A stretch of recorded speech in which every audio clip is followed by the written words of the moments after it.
Install Android 12 on Moto G7 Power via AOSP ROM. Please check the description for important notes and all the download links. First download ROM and GApps packages, then transfer the downloaded files to the phone storage, link is in the description below. Step 2. Boot your device into TWRP recovery. Once in TWRP, click on Wipe, Advanced Wipe, and select the check boxes, as shown in the image, excluding internal storage. Step 4. Swipe the button to wipe the device. Step 5. Go back to the recovery main screen, and tap on the Install button. Step 6. Navigate to the storage, and select the ROM zip file. Step 7.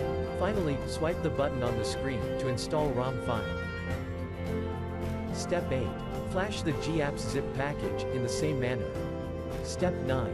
After GApps flashing completes, select Wipe Cache and Dalvik from bottom left side of screen, and swipe to wipe. Step 10.